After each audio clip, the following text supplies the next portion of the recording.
नमस्कार. प्रत्येक घरामध्ये कुलदेवी असते. वर्षातून एकदा किंवा जमेल तसं आपण कुलदेवतेचा आशीर्वाद घेण्यासाठी जात असतो. पण बऱ्याच वेळा काही कारणास्तव आपल्याला कुलदेवतेचा आशीर्वाद घेण्यासाठी जायला मिळत नाही. आपल्या हातून बऱ्याच वेळा कुलाचार जमत नाही. देवीची सेवा आपल्याला जमत नाही. यामुळे अनेक वेळा आपल्या घरात एकामागोमाग एक अनेक संकटे येऊ लागतात. घरातील आजारपण कमी होत नाही. सतत पैशांची अडचण भासू लागते. घरातील लहान मुले हट्टी होतात, कोणाचेच ऐकत नाहीत. मग अशा वेळी काय करावे आपल्याला सुचत नाही. या सर्व समस्येवर उपाय आणि त्याचबरोबर तुमच्या कुलदेवतेला प्रसन्न करण्यासाठी, कुलदेवतेचा आशीर्वाद प्राप्त करून घेण्यासाठी आम्ही तुमच्यासोबत एक मंत्र शेअर करत आहोत. हा मंत्र जप अत्यंत साधारण आणि सोपा असणार आहे, पण तितकाच प्रभावी आहे. या एका मंत्रजपामुळे कुलदेवी क्षणात प्रसन्न होईल. या मंत्रजपातून कुलदेवतेचा आशीर्वाद प्राप्त होऊन घरात सुख, समृद्धी आणि संपत्ती येईल. तुमच्या हातून कुलदेवतेची सोपी सेवा घडेल. फक्त एकदा हा कुलदेवीचा मंत्र तुमच्या घरामध्ये लावून ठेवा. हा मंत्र अत्यंत शक्तिशाली आहे. सलग 11 दिवस घरामध्ये हा मंत्र लावून ठेवा. घरातील एखाद्या व्यक्तीनेही हा मंत्र ऐकला तर संपूर्ण घराला याचा लाभ होतो. या मंत्र जपामुळे तुमच्या संपूर्ण कुलाचे संरक्षण कवच होईल. कुलदेवी आपल्या घराचे सदैव रक्षण करेल. मंडळी, तुम्हालाही घरात कुलदेवतेचा आशीर्वाद प्राप्त करून घ्यायचा असेल तर आजचा हा मंत्र 11 दिवस सलग ऐकून तर पहा.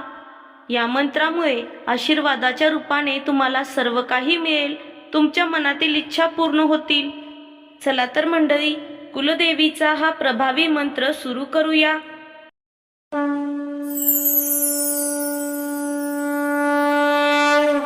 ओम भवानी देव्ये नमः. ओम श्री कुलदेवताय नमः.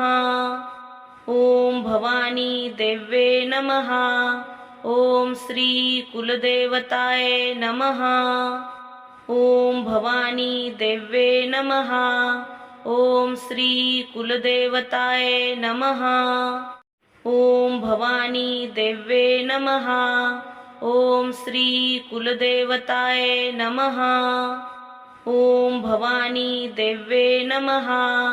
ओम श्री कुलदेवताय नमः.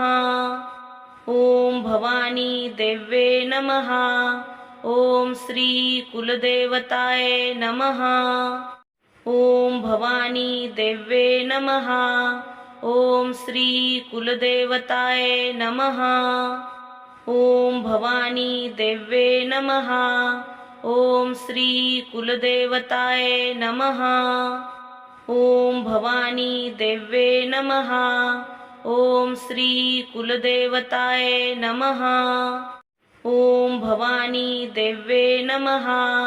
ओम श्री कुलदेवताय नमः. ओम भवानी देव्ये नमः. ओम श्री कुलदेवताय नमः. ओम भवानी देव्ये नमः. ओम श्री कुलदेवताय नमः.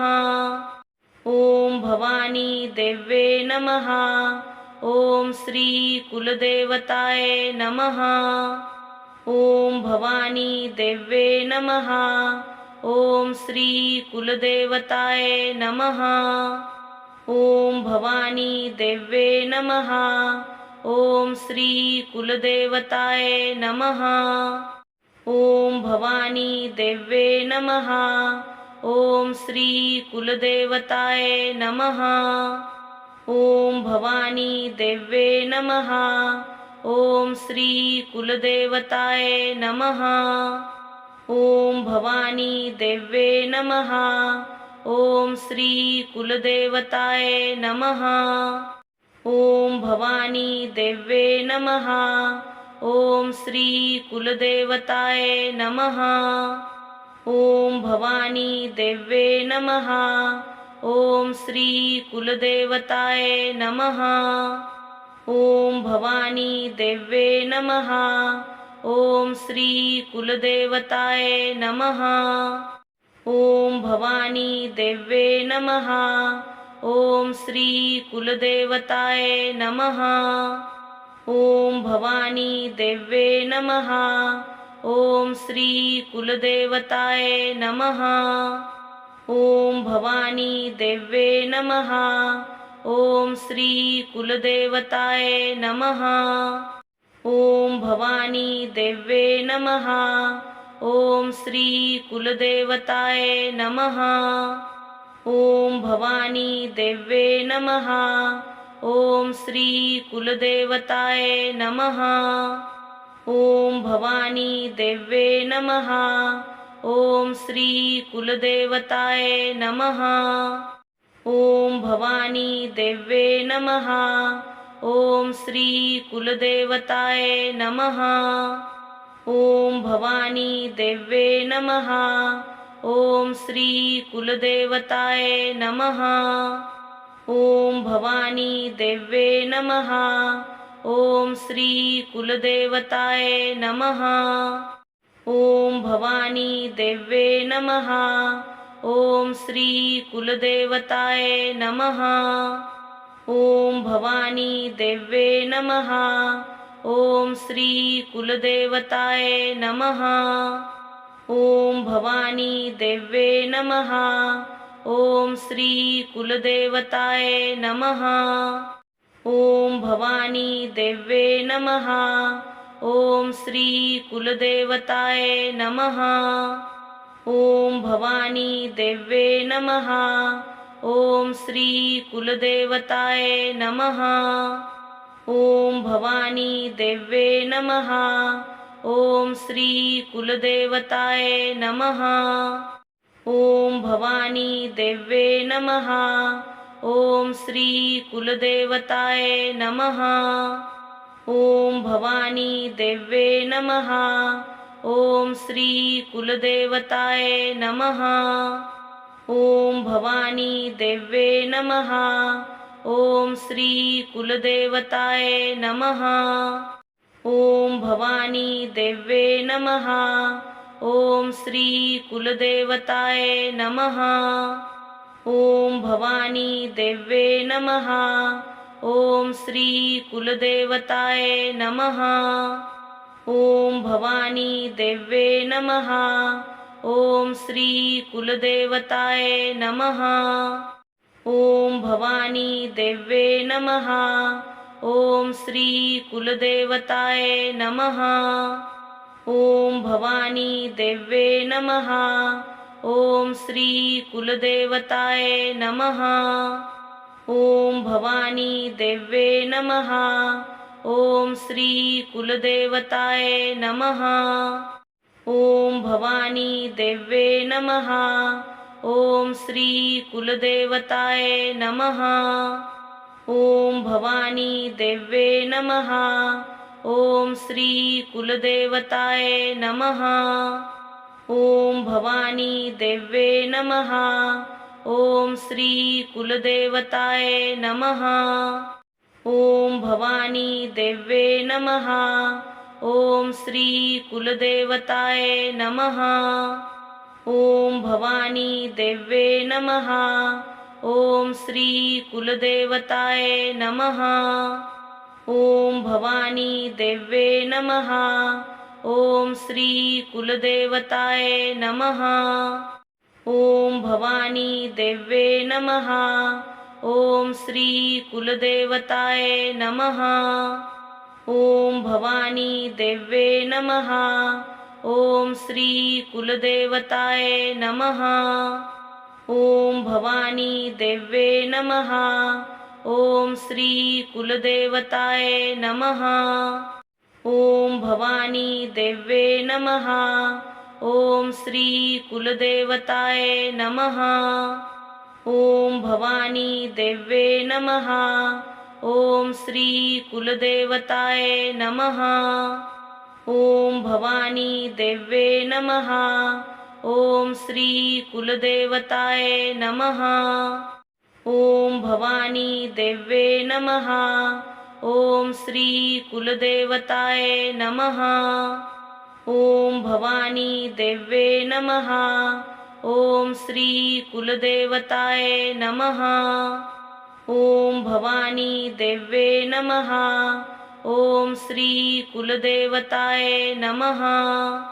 ओम भवानी देव्ये नमः। ओम श्री कुलदेवताय नमः। ओम भवानी देव्ये नमः। ओम श्री कुलदेवताय नमः। ओम भवानी देव्ये नमः। ओम श्री कुलदेवताय नमः। ओम भवानी देव्ये नमः। ओम श्री कुलदेवताय नमः। ओम भवानी देव्ये नमः। ओम श्री कुलदेवताय नमः। ओम भवानी देव्ये नमः। ओम श्री कुलदेवताय नमः। ओम भवानी देव्ये नमः। ओम श्री कुलदेवताय नमः। ओम भवानी देव्ये नमः। ओम श्री कुलदेवताय नमः। ओम भवानी देव्ये नमः। ओम श्री कुलदेवताय नमः। ओम भवानी देव्ये नमः। ओम श्री कुलदेवताय नमः। ओम भवानी देव्ये नमः। ओम श्री कुलदेवताय नमः। ओम भवानी देव्ये नमः। ओम श्री कुलदेवताय नमः। ओम भवानी देव्ये नमः। ओम श्री कुलदेवताय नमः। ओम भवानी देव्ये नमः। ओम श्री कुलदेवताय नमः। ओम भवानी देव्ये नमः। ओम श्री कुलदेवताय नमः। ओम भवानी देव्ये नमः। ओम श्री कुलदेवताय नमः। ओम भवानी देव्ये नमः। ओम श्री कुलदेवताय नमः। ओम भवानी देव्ये नमः। ओम श्री कुलदेवताय नमः। ओम भवानी देव्ये नमः। ओम श्री कुलदेवताय नमः। ओम भवानी देव्ये नमः। ओम श्री कुलदेवताय नमः। ओम भवानी देव्ये नमः। ओम श्री कुलदेवताय नमः। ओम भवानी देव्ये नमः। ओम श्री कुलदेवताय नमः। ओम भवानी देव्ये नमः। ओम श्री कुलदेवताय नमः। ओम भवानी देव्ये नमः। ओम श्री कुलदेवताय नमः। ओम भवानी देव्ये नमः। ओम श्री कुलदेवताय नमः। ओम भवानी देव्ये नमः। ओम श्री कुलदेवताय नमः। ओम भवानी देव्ये नमः। ओम श्री कुलदेवताय नमः। ओम भवानी देव्ये नमः। ओम श्री कुलदेवताय नमः। ओम भवानी देव्ये नमः। ओम श्री कुलदेवताय नमः। ओम भवानी देव्ये नमः। ओम श्री कुलदेवताय नमः। ओम भवानी देव्ये नमः। ओम श्री कुलदेवताय नमः। ओम भवानी देव्ये नमः। ओम श्री कुलदेवताय नमः। ओम भवानी देव्ये नमः। ओम श्री कुलदेवताय नमः। ओम भवानी देव्ये नमः। ओम श्री कुलदेवताय नमः। ओम भवानी देव्ये नमः। ओम श्री कुलदेवताय नमः। ओम भवानी देव्ये नमः। ओम श्री कुलदेवताय नमः। ओम भवानी देव्ये नमः। ओम श्री कुलदेवताय नमः। ओम भवानी देव्ये नमः। ओम श्री कुलदेवताय नमः। ओम भवानी देव्ये नमः। ओम श्री कुलदेवताय नमः। ओम भवानी देव्ये नमः। ओम श्री कुलदेवताय नमः। ओम भवानी देव्ये नमः। ओम श्री कुलदेवताय नमः। ओम भवानी देव्ये नमः। ओम श्री कुलदेवताय नमः। ओम भवानी देव्ये नमः। ओम श्री कुलदेवताय नमः। ओम भवानी देव्ये नमः। ओम श्री कुलदेवताय नमः। ओम भवानी देव्ये नमः। ओम श्री कुलदेवताय नमः। ओम भवानी देव्ये नमः। ओम श्री कुलदेवताय नमः। ओम भवानी देव्ये नमः। ओम श्री कुलदेवताय नमः। ओम भवानी देव्ये नमः। ओम श्री कुलदेवताय नमः। ओम भवानी देव्ये नमः। ओम श्री कुलदेवताय नमः। ओम भवानी देव्ये नमः। ओम श्री कुलदेवताय नमः। ओम भवानी देव्ये नमः। ओम श्री कुलदेवताय नमः। ओम भवानी देव्ये नमः। ओम श्री कुलदेवताय नमः। ओम भवानी देव्ये नमः। ओम श्री कुलदेवताय नमः। ओम भवानी देव्ये नमः। ओम श्री कुलदेवताय नमः। ओम भवानी देव्ये नमः। ओम श्री कुलदेवताय नमः। ओम भवानी देव्ये नमः। ओम श्री कुलदेवताय नमः। ओम भवानी देव्ये नमः। ओम श्री कुलदेवताय नमः। ओम भवानी देव्ये नमः। ओम श्री कुलदेवताय नमः। ओम भवानी देव्ये नमः। ओम श्री कुलदेवताय नमः। ओम भवानी देव्ये नमः। ओम श्री कुलदेवताय नमः। ओम भवानी देव्ये नमः। ओम श्री कुलदेवताय नमः। ओम भवानी देव्ये नमः। ओम श्री कुलदेवताय नमः। ओम भवानी देव्ये नमः। ओम श्री कुलदेवताय नमः। ओम भवानी देव्ये नमः। ओम श्री कुलदेवताय नमः। ओम भवानी देव्ये नमः। ओम श्री कुलदेवताय नमः। ओम भवानी देव्ये नमः। ओम श्री कुलदेवताय नमः।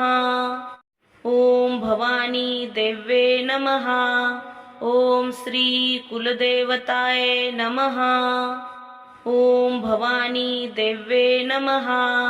ओम श्री कुलदेवताय नमः। ओम भवानी देव्ये नमः। ओम श्री कुलदेवताय नमः। ओम भवानी देव्ये नमः। ओम श्री कुलदेवताय नमः। ओम भवानी देव्ये नमः। ओम श्री कुलदेवताय नमः।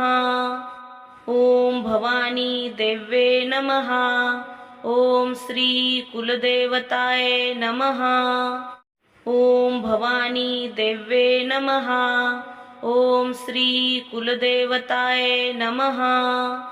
ओम भवानी देव्ये नमः। ओम श्री कुलदेवताय नमः। ओम भवानी देव्ये नमः। ओम श्री कुलदेवताय नमः।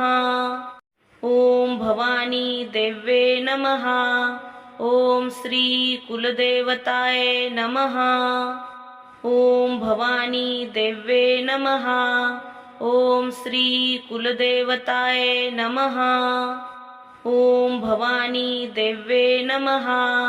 ओम श्री कुलदेवताय नमः। ओम भवानी देव्ये नमः।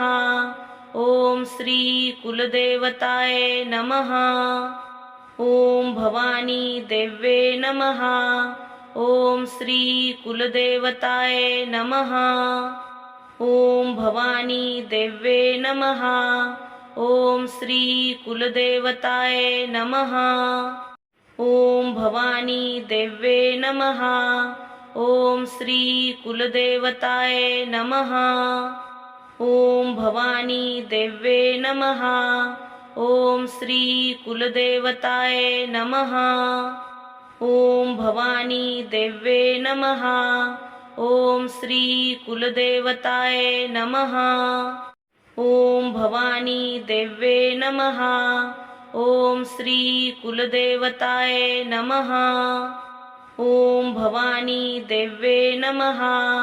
ओम श्री कुलदेवताय नमः। ओम भवानी देव्ये नमः। ओम श्री कुलदेवताय नमः। ओम भवानी देव्ये नमः। ओम श्री कुलदेवताय नमः। ओम भवानी देव्ये नमः। ओम श्री कुलदेवताय नमः। ओम भवानी देव्ये नमः। ओम श्री कुलदेवताय नमः। ओम भवानी देव्ये नमः। ओम श्री कुलदेवताय नमः। ओम भवानी देव्ये नमः। ओम श्री कुलदेवताय नमः। ओम भवानी देव्ये नमः। ओम श्री कुलदेवताय नमः। ओम भवानी देव्ये नमः। ओम श्री कुलदेवताय नमः। ओम भवानी देव्ये नमः। ओम श्री कुलदेवताय नमः। ओम भवानी देव्ये नमः। ओम श्री कुलदेवताय नमः। ओम भवानी देव्ये नमः। ओम श्री कुलदेवताय नमः। ओम भवानी देव्ये नमः। ओम श्री कुलदेवताय नमः। ओम भवानी देव्ये नमः। ओम श्री कुलदेवताय नमः। ओम भवानी देव्ये नमः। ओम श्री कुलदेवताय नमः। ओम भवानी देव्ये नमः। ओम श्री कुलदेवताय नमः। ओम भवानी देव्ये नमः। ओम श्री कुलदेवताय नमः। ओम भवानी देव्ये नमः। ओम श्री कुलदेवताय नमः। ओम भवानी देव्ये नमः। ओम श्री कुलदेवताय नमः। ओम भवानी देव्ये नमः। ओम श्री कुलदेवताय नमः। ओम भवानी देव्ये नमः। ओम श्री कुलदेवताय नमः। ओम भवानी देव्ये नमः। ओम श्री कुलदेवताय नमः। ओम भवानी देव्ये नमः। ओम श्री कुलदेवताय नमः। ओम भवानी देव्ये नमः। ओम श्री कुलदेवताय नमः। ओम भवानी देव्ये नमः। ओम श्री कुलदेवताय नमः। ओम भवानी देव्ये नमः। ओम श्री कुलदेवताय नमः। ओम भवानी देव्ये नमः। ओम श्री कुलदेवताय नमः। ओम भवानी देव्ये नमः। ओम श्री कुलदेवताय नमः। ओम भवानी देव्ये नमः। ओम श्री कुलदेवताय नमः। ओम भवानी देव्ये नमः। ओम श्री कुलदेवताय नमः। ओम भवानी देव्ये नमः। ओम श्री कुलदेवताय नमः। ओम भवानी देव्ये नमः। ओम श्री कुलदेवताय नमः। ओम भवानी देव्ये नमः। ओम श्री कुलदेवताय नमः। ओम भवानी देव्ये नमः। ओम श्री कुलदेवताय नमः। ओम भवानी देव्ये नमः। ओम श्री कुलदेवताय नमः। ओम भवानी देव्ये नमः। ओम श्री कुलदेवताय नमः। ओम भवानी देव्ये नमः। ओम श्री कुलदेवताय नमः। ओम भवानी देव्ये नमः। ओम श्री कुलदेवताय नमः। ओम भवानी देव्ये नमः। ओम श्री कुलदेवताय नमः। ओम भवानी देव्ये नमः। ओम श्री कुलदेवताय नमः। ओम भवानी देव्ये नमः। ओम श्री कुलदेवताय नमः। ओम भवानी देव्ये नमः।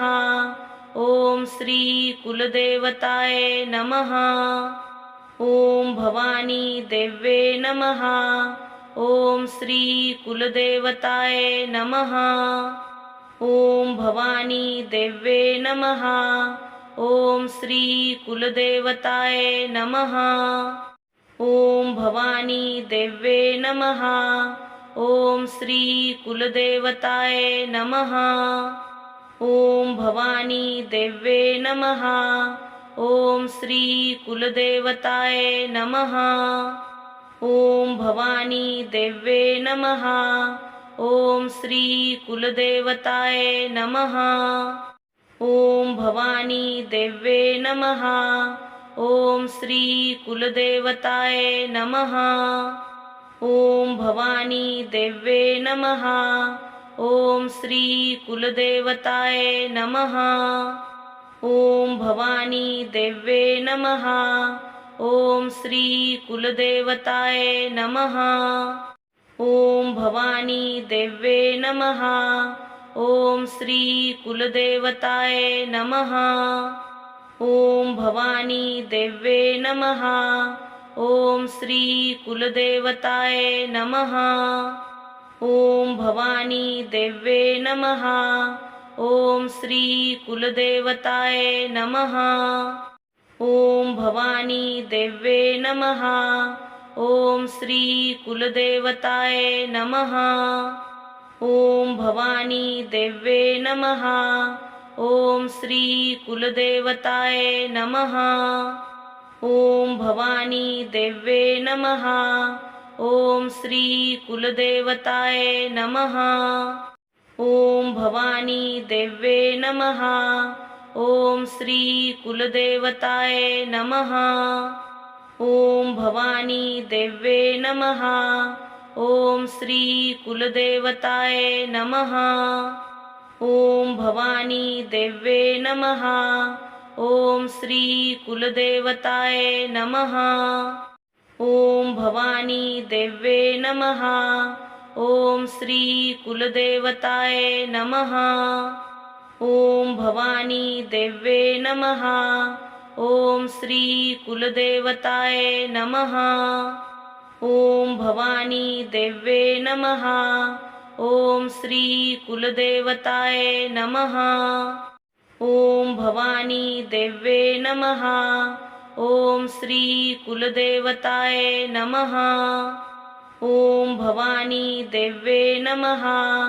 ओम श्री कुलदेवताय नमः। ओम भवानी देव्ये नमः। ओम श्री कुलदेवताय नमः। ओम भवानी देव्ये नमः। ओम श्री कुलदेवताय नमः। ओम भवानी देव्ये नमः। ओम श्री कुलदेवताय नमः।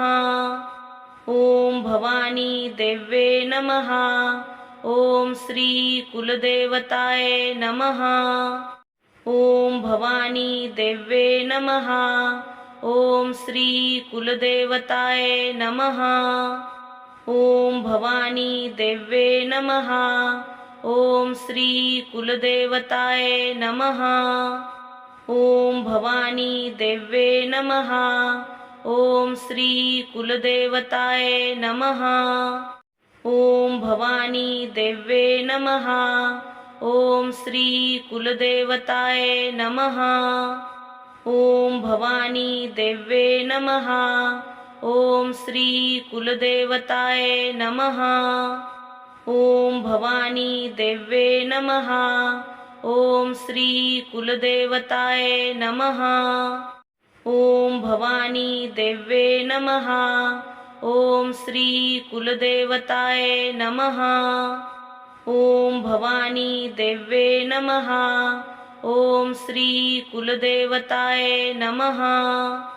ओम भवानी देव्ये नमः। ओम श्री कुलदेवताय नमः। ओम भवानी देव्ये नमः। ओम श्री कुलदेवताय नमः। ओम भवानी देव्ये नमः। ओम श्री कुलदेवताय नमः। ओम भवानी देव्ये नमः। ओम श्री कुलदेवताय नमः। ओम भवानी देव्ये नमः। ओम श्री कुलदेवताय नमः। ओम भवानी देव्ये नमः। ओम श्री कुलदेवताय नमः। ओम भवानी देव्ये नमः। ओम श्री कुलदेवताय नमः। ओम भवानी देव्ये नमः। ओम श्री कुलदेवताय नमः। ओम भवानी देव्ये नमः। ओम श्री कुलदेवताय नमः। ओम भवानी देव्ये नमः। ओम श्री कुलदेवताय नमः। ओम भवानी देव्ये नमः। ओम श्री कुलदेवताय नमः। ओम भवानी देव्ये नमः। ओम श्री कुलदेवताय नमः। ओम भवानी देव्ये नमः। ओम श्री कुलदेवताय नमः। ओम भवानी देव्ये नमः। ओम श्री कुलदेवताय नमः। ओम भवानी देव्ये नमः। ओम श्री कुलदेवताय नमः। ओम भवानी देव्ये नमः। ओम श्री कुलदेवताय नमः। ओम भवानी देव्ये नमः। ओम श्री कुलदेवताय नमः। ओम भवानी देव्ये नमः। ओम श्री कुलदेवताय नमः। ओम भवानी देव्ये नमः। ओम श्री कुलदेवताय नमः। ओम भवानी देव्ये नमः। ओम श्री कुलदेवताय नमः। ओम भवानी देव्ये नमः। ओम श्री कुलदेवताय नमः। ओम भवानी देव्ये नमः। ओम श्री कुलदेवताय नमः। ओम भवानी देव्ये नमः। ओम श्री कुलदेवताय नमः। ओम भवानी देव्ये नमः। ओम श्री कुलदेवताय नमः। ओम भवानी देव्ये नमः। ओम श्री कुलदेवताय नमः। ओम भवानी देव्ये नमः। ओम श्री कुलदेवताय नमः। ओम भवानी देव्ये नमः। ओम श्री कुलदेवताय नमः। ओम भवानी देव्ये नमः। ओम श्री कुलदेवताय नमः। ओम भवानी देव्ये नमः। ओम श्री कुलदेवताय नमः। ओम भवानी देव्ये नमः। ओम श्री कुलदेवताय नमः। ओम भवानी देव्ये नमः। ओम श्री कुलदेवताय नमः। ओम भवानी देव्ये नमः। ओम श्री कुलदेवताय नमः। ओम भवानी देव्ये नमः। ओम श्री कुलदेवताय नमः। ओम भवानी देव्ये नमः। ओम श्री कुलदेवताय नमः। ओम भवानी देव्ये नमः।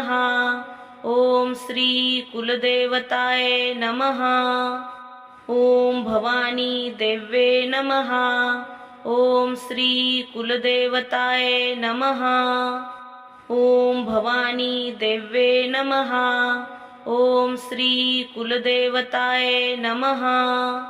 ओम भवानी देव्ये नमः। ओम श्री कुलदेवताय नमः।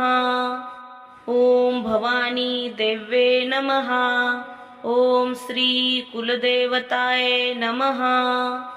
ओम भवानी देव्ये नमः। ओम श्री कुलदेवताय नमः। ओम भवानी देव्ये नमः। ओम श्री कुलदेवताय नमः।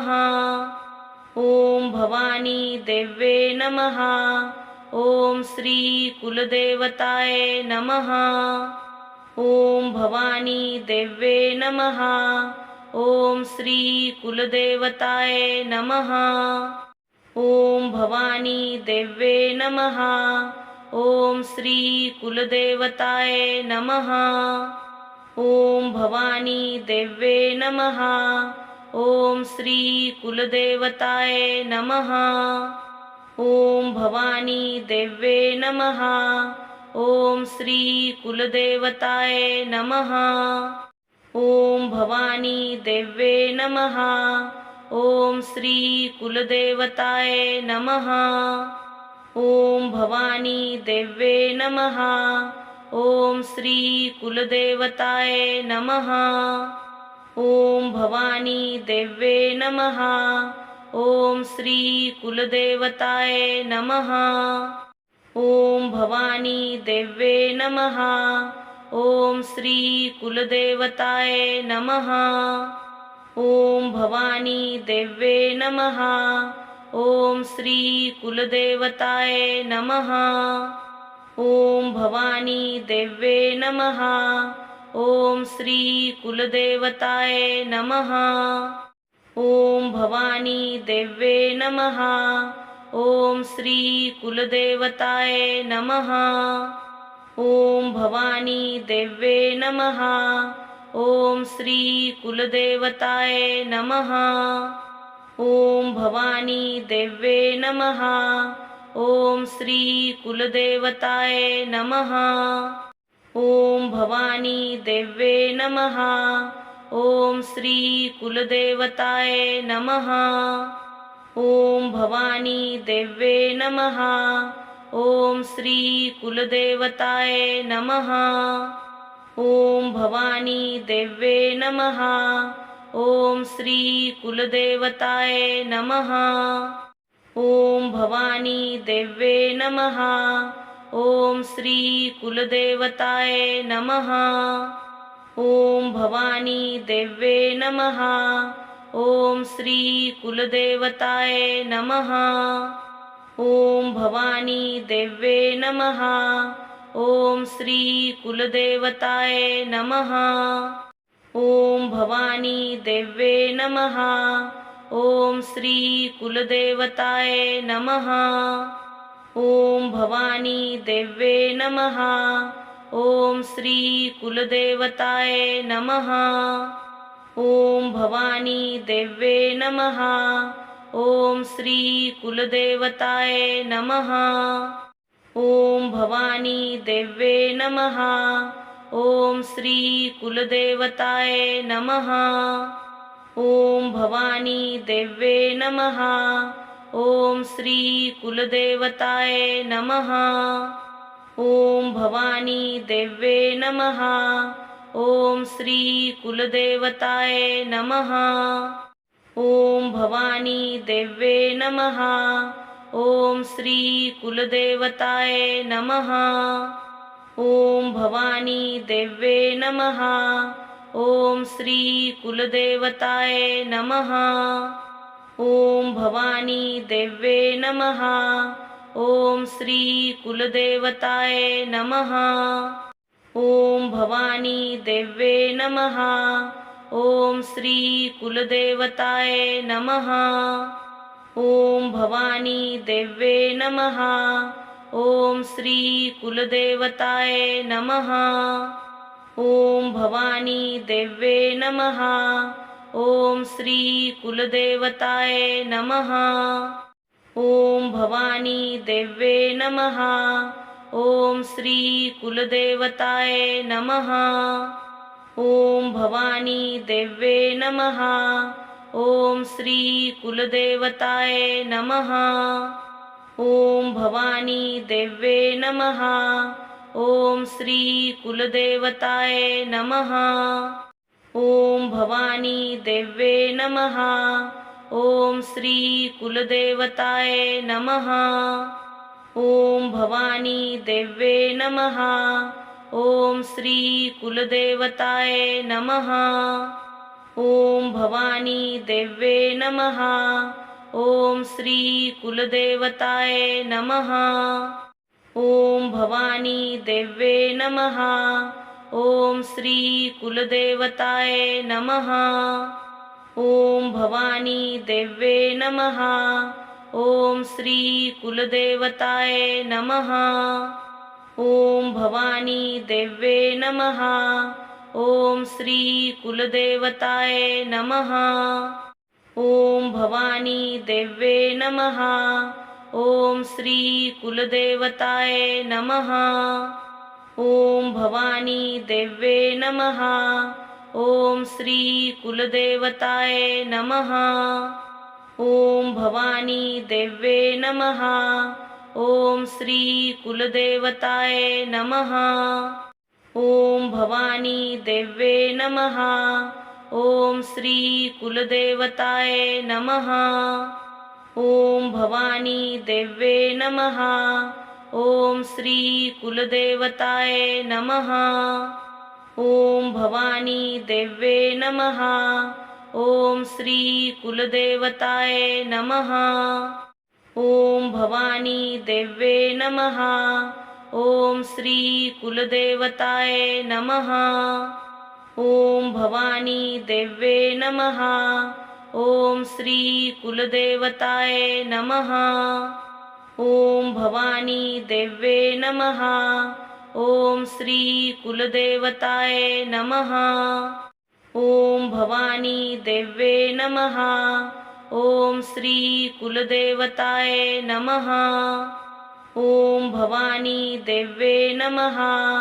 ओम श्री कुलदेवताय नमः। ओम भवानी देव्ये नमः। ओम श्री कुलदेवताय नमः। ओम भवानी देव्ये नमः। ओम श्री कुलदेवताय नमः। ओम भवानी देव्ये नमः। ओम श्री कुलदेवताय नमः। ओम भवानी देव्ये नमः। ओम श्री कुलदेवताय नमः। ओम भवानी देव्ये नमः। ओम श्री कुलदेवताय नमः। ओम भवानी देव्ये नमः। ओम श्री कुलदेवताय नमः। ओम भवानी देव्ये नमः। ओम श्री कुलदेवताय नमः। ओम भवानी देव्ये नमः। ओम श्री कुलदेवताय नमः। ओम भवानी देव्ये नमः। ओम श्री कुलदेवताय नमः। ओम भवानी देव्ये नमः। ओम श्री कुलदेवताय नमः। ओम भवानी देव्ये नमः। ओम श्री कुलदेवताय नमः। ओम भवानी देव्ये नमः। ओम श्री कुलदेवताय नमः। ओम भवानी देव्ये नमः। ओम श्री कुलदेवताय नमः। ओम भवानी देव्ये नमः। ओम श्री कुलदेवताय नमः। ओम भवानी देव्ये नमः। ओम श्री कुलदेवताय नमः। ओम भवानी देव्ये नमः। ओम श्री कुलदेवताय नमः। ओम भवानी देव्ये नमः। ओम श्री कुलदेवताय नमः। ओम भवानी देव्ये नमः। ओम श्री कुलदेवताय नमः। ओम भवानी देव्ये नमः। ओम श्री कुलदेवताय नमः। ओम भवानी देव्ये नमः। ओम श्री कुलदेवताय नमः। ओम भवानी देव्ये नमः। ओम श्री कुलदेवताय नमः। ओम भवानी देव्ये नमः। ओम श्री कुलदेवताय नमः। ओम भवानी देव्ये नमः। ओम श्री कुलदेवताय नमः। ओम भवानी देव्ये नमः। ओम श्री कुलदेवताय नमः। ओम भवानी देव्ये नमः। ओम श्री कुलदेवताय नमः। ओम भवानी देव्ये नमः।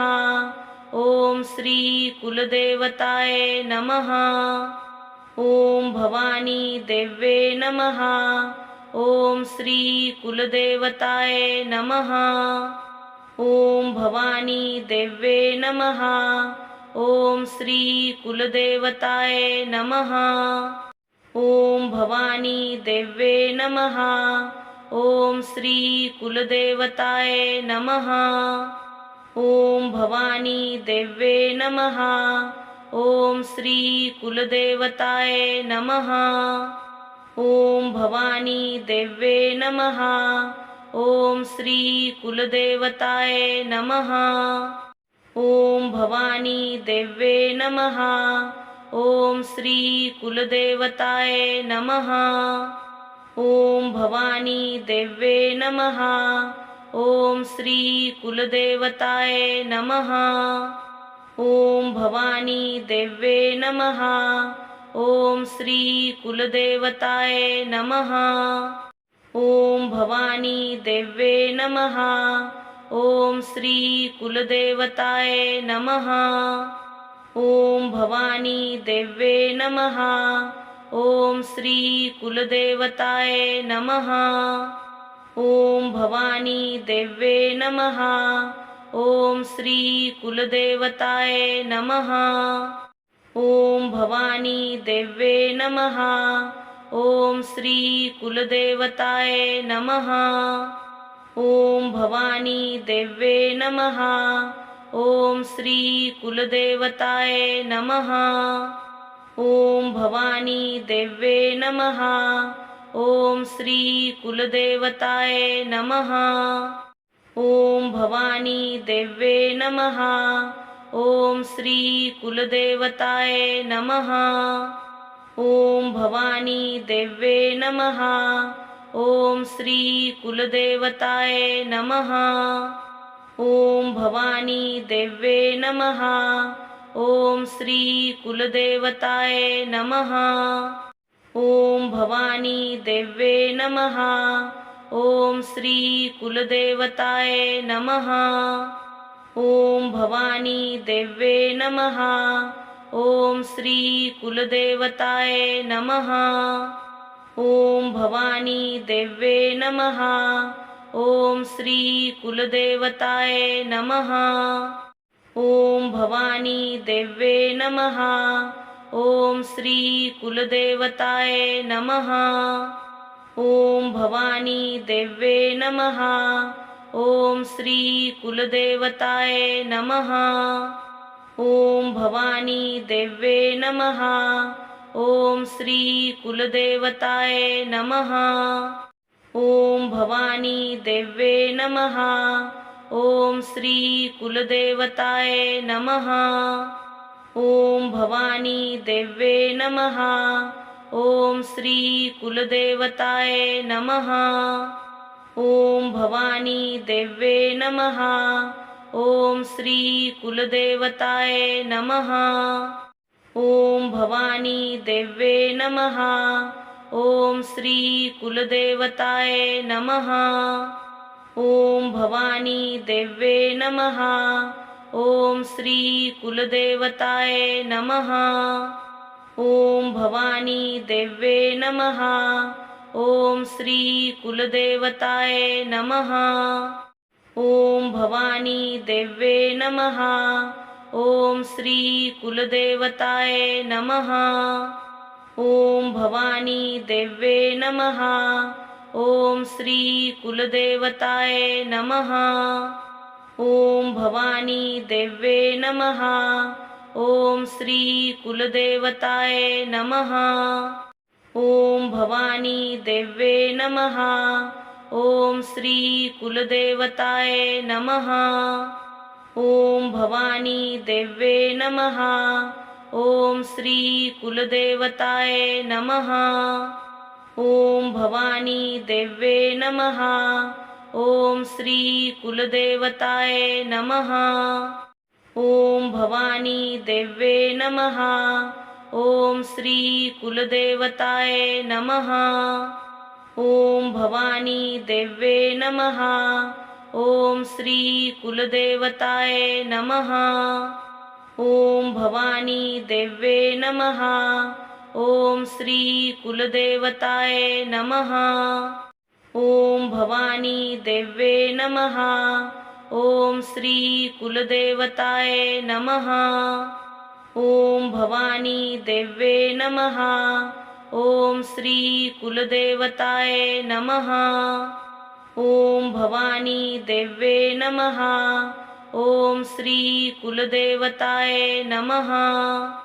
ओम भवानी देव्ये नमः। ओम श्री कुलदेवताय नमः। ओम भवानी देव्ये नमः। ओम श्री कुलदेवताय नमः। ओम भवानी देव्ये नमः। ओम श्री कुलदेवताय नमः। ओम भवानी देव्ये नमः। ओम श्री कुलदेवताय नमः। ओम भवानी देव्ये नमः। ओम श्री कुलदेवताय नमः। ओम भवानी देव्ये नमः। ओम श्री कुलदेवताय नमः। ओम भवानी देव्ये नमः। ओम श्री कुलदेवताय नमः। ओम भवानी देव्ये नमः। ओम श्री कुलदेवताय नमः। ओम भवानी देव्ये नमः। ओम श्री कुलदेवताय नमः। ओम भवानी देव्ये नमः। ओम श्री कुलदेवताय नमः। ओम भवानी देव्ये नमः। ओम श्री कुलदेवताय नमः। ओम भवानी देव्ये नमः। ओम श्री कुलदेवताय नमः। ओम भवानी देव्ये नमः। ओम श्री कुलदेवताय नमः। ओम भवानी देव्ये नमः। ओम श्री कुलदेवताय नमः। ओम भवानी देव्ये नमः। ओम श्री कुलदेवताय नमः। ओम भवानी देव्ये नमः। ओम श्री कुलदेवताय नमः। ओम भवानी देव्ये नमः।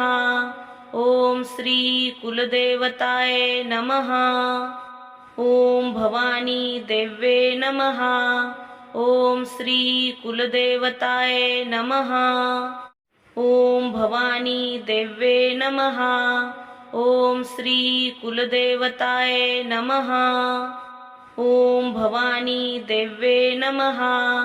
ओम श्री कुलदेवताय नमः। ओम भवानी देव्ये नमः। ओम श्री कुलदेवताय नमः। ओम भवानी देव्ये नमः। ओम श्री कुलदेवताय नमः। ओम भवानी देव्ये नमः। ओम श्री कुलदेवताय नमः। ओम भवानी देव्ये नमः। ओम श्री कुलदेवताय नमः।